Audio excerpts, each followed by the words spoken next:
আসসালামু আলাইকুম, সবাই অনেক ভালো আছেন আলহামদুলিল্লাহ। দেখতে দেখতে আমাদের ধুন্দাল গাছ মাশাআল্লাহ অনেক ভালো হয়ে গেছে এবং এর মধ্যে পোকামাকড় আক্রমণও বেড়ে গেছে, যার কারণে আমরা চলে আসলাম ধুন্দাল গাছে ওষুধ প্রয়োগ করার জন্য। এবং এসে ড্রপের মধ্যে কিছু বিষ এবং ভিটামিন দিয়ে আমরা ওষুধ প্রয়োগ করতেছি এবং এরই মধ্যে মাশাআল্লাহ আমাদের ধুন্দাল গাছে ধুন্দাল ধরা শুরু হয়ে গেছে, যার কারণে পোকামাকড় আক্রমণও বেড়ে গেছে।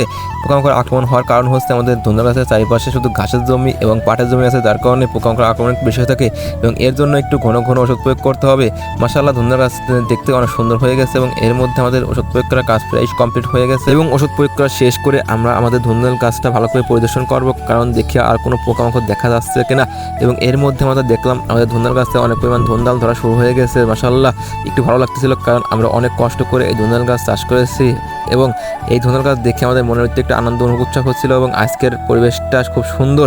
আমরা এখান থেকে কাজ শেষ করে আমরা চলে যাবো আমাদের ঘাসের জমিতে ঘাস কাটার জন্য, যার কারণে আমাদের এখানে কাজ শেষ করে আমরা রওনা দিলাম ঘাসের জমিতে এবং এসে প্রথমে একটু ছায়ায় রেস্ট নিতে হবে, কারণ মাশাআল্লাহ গরম ভালোই পড়েছে এবং যার কারণে আমরা একটু ছায়া চলে আসলাম। ছায়া এসে কিছুক্ষণ রেস্ট করে তারপরে আমাদের জমিতে চলে যাবো ঘাস কাটার জন্য।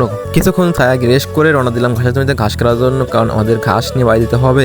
এর মধ্যে আমাদের অনেক বেলায় হয়ে গেছে, যার কারণে তাড়াহুড়ো করে কিছু ঘাস কাটতেছে এবং ঘাস কেটে সেগুলো বাড়ি নিয়ে কুচি কুচি কেটে আমাদের গরুর খাওয়া দিতে হবে। তবে একটা কথা হচ্ছে ভাই, আমাদের ধুন্দাল গাছের জমির পাশে আমাদের এই ঘাসের জমি এবং ঘাসের জমির ভিতরে আমাদের আম গাছ ছিল, কিন্তু এবার কোনো আম হয় নাই। তবে এর মধ্যে একটা জিনিস খেয়াল করলাম যে আমাদের ঘাস কিছু লাল হয়ে গেছে, যার কারণে কিছু সার প্রয়োগ করতে হবে এবং এর মধ্যে আমার ঘাস কাটা প্রায় কমপ্লিট হয়ে গেছে, কারণ আমরা তেমন একটা বেশি ঘাস নেবো না, কারণ আমাদের ঘাসের জমিতে তেমন একটা ঘাস নেই, যার কারণে হালকা কিছু ঘাস নিয়েই আমরা আমাদের বাড়িতে রওনা দেবো এবং ঘাসের সাথে কিছু খড় মিশিয়ে তারপরে কেটে সেগুলো করে খাওয়া দিতে হবে। এবং এর মধ্যে আমার ঘাস কাটা কমপ্লিট হয়ে গেছে এবং ঘাস কাটা কমপ্লিট শেষে ঘাসগুলো সুন্দর করে মোড়া বাঁধিয়ে রাখলাম এবং মোড়া বাঁধিয়ে অবশেষে আমরা একটু ছায়া রেস্ট করে তারপর মাথায় গামছা বেঁধে রওনা দিলাম বাড়ির উদ্দেশ্যে। বাড়িতে এসে ঘাসগুলো কুচি কুচি কেটতে হবে, কেটে এবং এর সাথে কিছু খড় কাটতে হবে, খড় কেটে তারপরে সেগুলো ভালোভাবে মিশ্রণ করে গরু খাওয়া দিতে হবে এবং এর মধ্যে আমি ঘাস কাটা শুরু করে দিলাম এবং কিছুক্ষণ যাবত এই ঘাসগুলো কুচি কুচি কাটতে হবে। তবে একটা কথা হচ্ছে, এভাবে ঘাস কাটতে আমাদের অনেক সময় লাগে, যার কারণে এই ঘাসগুলো কুচি কুচি কাটতে হয় এবং এর জন্য অনেক সময় ব্যয় হয়। এবং এর মধ্যে আমার ঘাস কাটা কমপ্লিট হয়েছে এবং ঘাসগুলো সুন্দরভাবে গুছিয়ে রেখে যাবো, কারণ আজকে আর খড় মিশাবো না, যার কারণে ঘাসগুলো কুচি কুচি